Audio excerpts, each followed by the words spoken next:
오늘 내일 우리가 함께 읽어가는 이 여호수아서 9장 10장의 내용은 이 가나안 땅 가운데서 남부 지역에 위치하고 있는 이 족속들과 전쟁을 벌이면서 그 땅을 정복해 가는 내용들이 소개가 되고 있습니다. 앞서 읽었던 내용들, 요단강을 건너게 되는 사건과 더불어서 가장 먼저 전쟁을 벌였던 여리고성, 이어서 아이성, 이곳은 중앙지역의 대표적인 지역들, 그래서 그 지역을 다 차지하고 난 이스라엘 백성들이 이제는 남쪽에 있는 여러 족속들과 더불어 전쟁을 하면서 그 땅을 점령해가는 그런 내용들이 소개가 됩니다. 오늘 우리가 있는 이 9장의 내용에서는 하나의 특별한 사건이 기록이 되고 있는데 바로 그 남부 지역 가운데서 이스라엘 자손들이 행군하고 있는 가까운 곳에 살고 있는 이 기브온 족속이 꾀를 내어서 이스라엘 자손들과 화친 조약을 맺게 되면서 그들의 운명이 바뀌게 되는 그런 특별한 사건이 이 9장의 내용에서 기록이 되고 있습니다. 이스라엘 자손들이 여리고 성을 점령하고 아이성까지 점령했다고 하는 소식이 주변에 있는 여러 민족들에게 전파되면서 이 민족들이 바싹 긴장하게 됩니다. 두려움 가운데 그들이 휩싸이게 되었을 때 두 가지 반응이 나오죠. 하나는 목숨을 걸고 이스라엘 자손들과 죽기로 각오하고 싸우자라고 반응하는 사람들, 이런 사람들이 다수를 이루고 있었습니다. 우리가 읽었던 말씀 1절 2절 말씀을 보시면은 가나안의 이 6개의 족속들이 서로 동맹을 맺고 우리가 이스라엘 자손들과 더불어 죽기를 각오하고 싸우자, 이러한 태도를 보이죠. 헷 족속, 아모리 족속, 가나안 족속, 브리스 족속, 히위 족속, 여부스 족속, 이렇게 표현이 됩니다. 그러나 또 하나의 부류는 극히 소수지만 기브온 족속들은 바로 그 인근에 살면서 어떠한 태도를 보이느냐, 우리가 어떻게 이스라엘과 싸우겠느냐, 차라리 우리가 그들에게 속해서 그들을 섬기는 자들이 된다 할지라도 그들에게 우리가 화친을 맺는 것이 우리가 이 두려움으로부터 벗어나는 길이다, 이런 생각을 한 겁니다. 그래서 한편에서는 이스라엘 나라와 더불어 그 두려움을 어떻게 이길 것이냐 했을 때 죽기를 각오하고 싸우자, 그래서 동맹을 이루고, 또 한편에서는 우리가 어떻게 될지 모르지만 그러나 그들에게 화친을 맺는 것이 우리가 살 길이다, 이렇게 생각을 하면서 두 부류로 나눠지게 된 것입니다. 하나님께서 일찍이 모세를 통해서 이스라엘 자손들에게 명령을 주신 내용을 우리가 먼저 짚어보게 되면 신명기 20장 11절부터요 18절 내용을 참고를 해서 보게 되면 어떻게 하라 하는 명령이 이미 주어졌어요. 다른 타민족들 앞에 전쟁을 하게 될 때 먼저 화평을 선언해라, 평화를 선언해라. 그러면서 멀리 떨어져 있는 족속들과의 전쟁이 벌어지게 될 때 그들이 싸우기를 거절하고 조약을 맺기를 원하게 되면 조공을 바치게 하고 섬기게 하라, 이것을 말씀했습니다.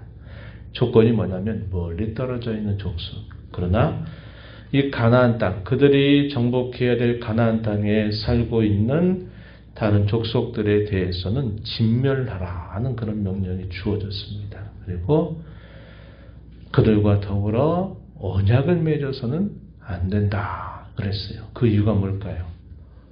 이방족 속의 종교와 문화에 젖어서 결국 그들에게 가시와 올무가 될 수 있기 때문에 그렇게 하지 말라라는 명령을 주셨어요.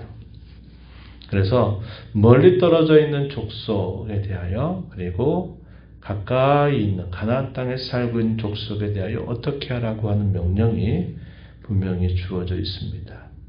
또 신명기 7장 1절 2절이나 출애굽기 23장 32절 이런 표현들을 보면요. 조약을 절대로 맺지 말아라 이러한 명령이 주어져 있었다는 겁니다. 그렇기 때문에 이스라엘 자손들이 그걸 모를 리 없어요. 알고 있었는데 기브온 사람들 가까이 있는 히위 족속의 일부입니다. 이 기브온 사람들이 꾀를 낸 거예요. 어떤 꾀를 냅니까?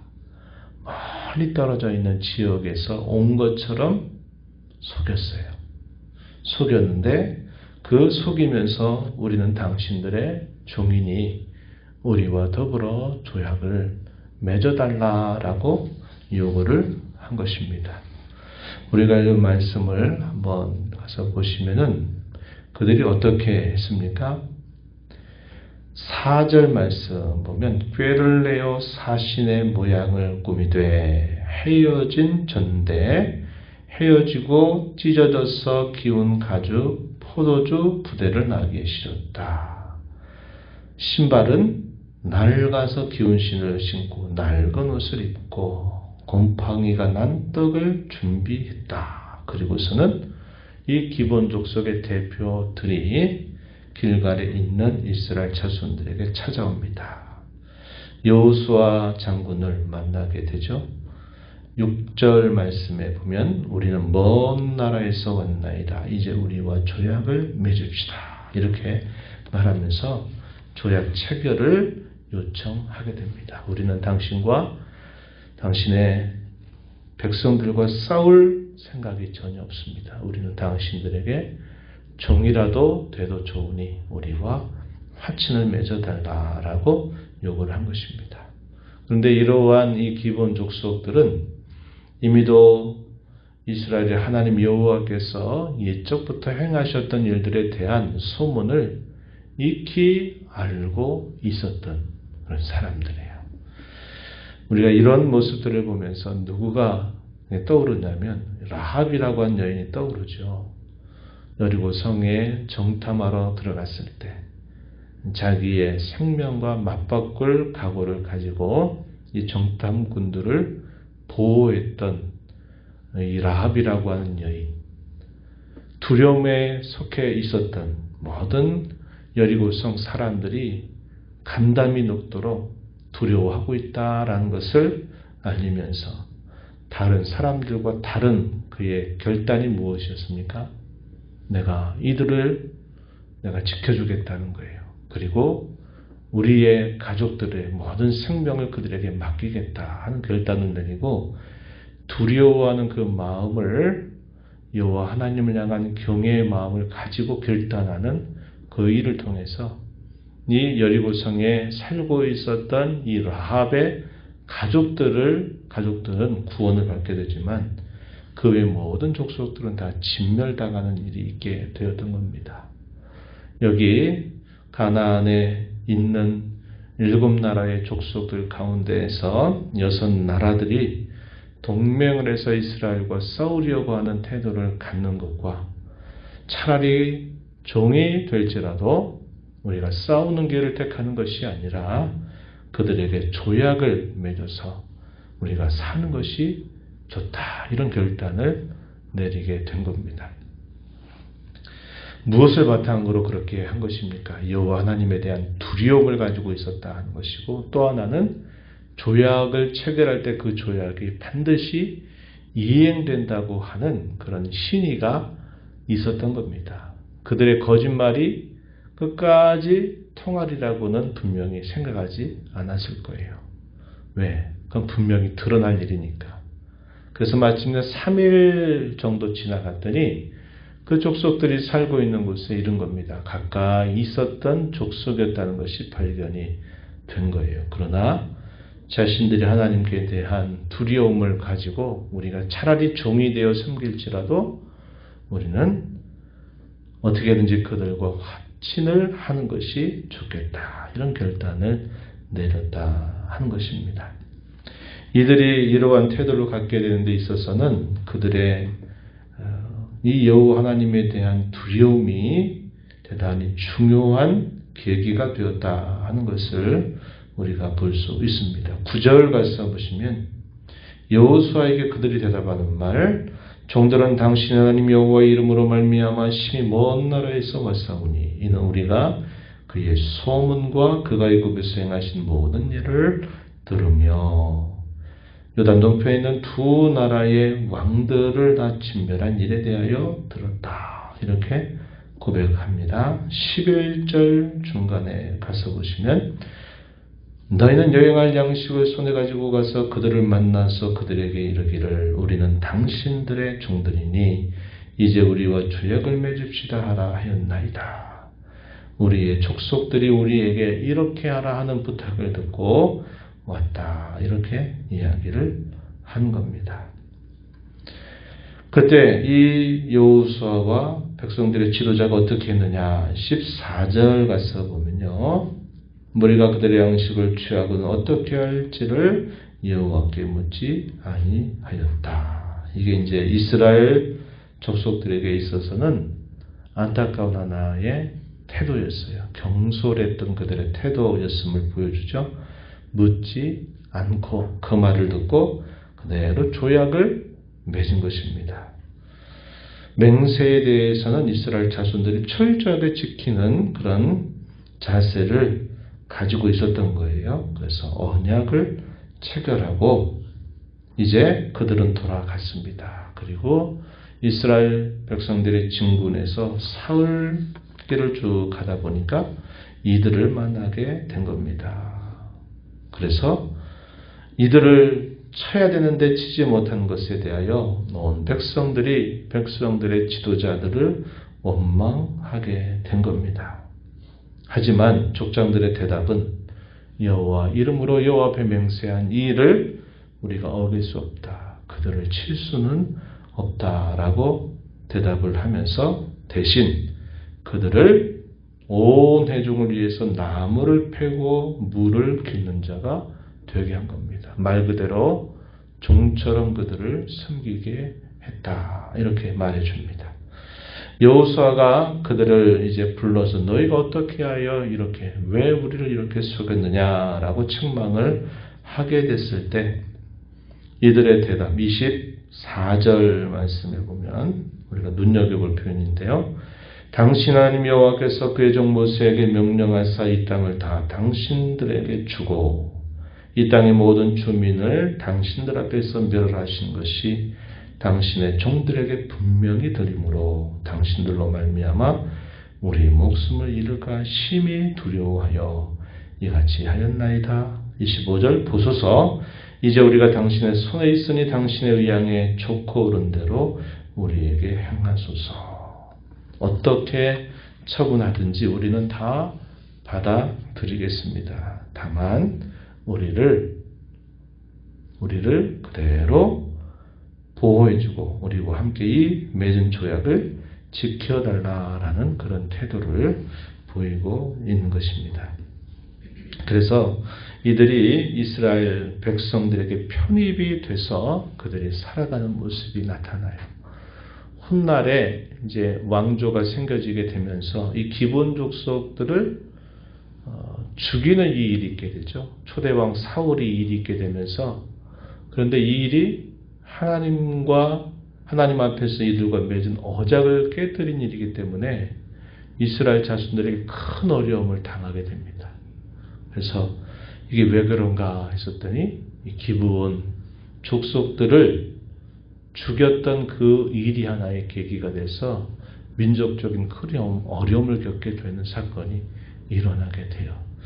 우리가 이 말씀을 보면서 하나님 앞에서 맺은 이 약속, 이 맹세가 얼마나 중요한가, 얼마나 진실해야 되는가 하는 것을 우리가 보면서 우리가 이 땅에 살면서 우리가 말하는 것이나 행하는 우리 모든 삶, 특별히 우리가 어떤 일들에 대해서 약속하고 또 우리가 다짐했던 그런 일들에 대해서는 우리가 진실하려고 노력하는 것이 우리 하나님의 자녀들이 살아갈 그런 삶의 태도다 하는 것을 우리가 알게 되고요.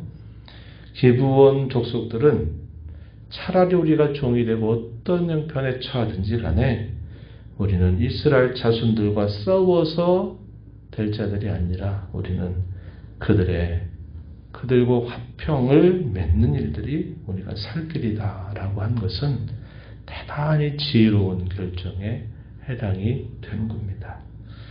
오늘날 수많은 사람들이 주님과 그의 교회를 대적하는 일들을 서슴지 않고 하고 있지만 그러나 그 일들에 대한 하나님의 심판은 분명히 시행이 될 것임을 우리가 알게 됩니다.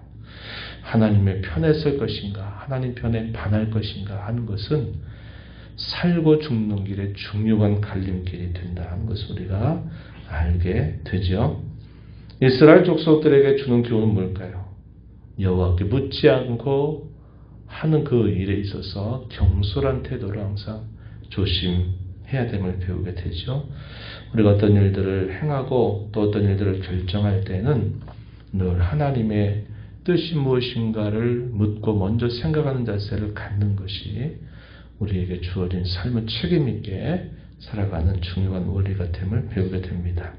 이런 교훈들을 마음에 새기고 저와 여러분이 하나님의 은혜로 그의 자녀가 되고 그 나라의 백성으로 입적이 된 이 사실들이 참 귀하고 감사한 일임을 기억하면서 하나님을 섬기는 일들을 보람과 기쁨과 행복으로 여기면서 살아가는 저와 여러분 되기를 진심으로 바랍니다. 하나님 아버지 감사합니다. 지난밤도 편히 쉬게 하시고 이 새벽 시간 저희들을 깨워주셔서 오늘도 찬양과 경배를 드리며 주시는 말씀을 통하여 또 하나님 저희가 어떻게 살아야 될지를 또다시 교훈받게 하신 것 감사드립니다. 하나님의 편에 설 것인가 하나님 편에 반할 것인가 하는 것이 생명의 길과 사명의 길을 좌우함을 보게 됩니다. 원수처럼 살았던 저희들을 사랑하셔서 하나님의 자녀로 삼으시고 그리스도 안에서 약속된 모든 복을 누려 사는 백성이 되게 하신 은혜를 감사하고 하나님을 섬기는 것을 기쁨과 보람으로 여기며 살아가는 저희들의 삶이 되게 하여 주옵시고 저희들은 또 모든 일들을 행할 때마다 경솔한 마음으로 저희 뜻대로 결정하는 일보다는 하나님께 묻는 자세를 늘 갖게 하시며 진실하고 참된 자들로 늘 살아가는 삶이 되도록 저희들을 인도하여 주옵소서. 은혜의 보호자 앞에 나와 아버지 은혜를 구한 모든 심령들의 간구를 기울여 주시고 응답하시기를 바라며 예수님 이름으로 기도하옵나이다.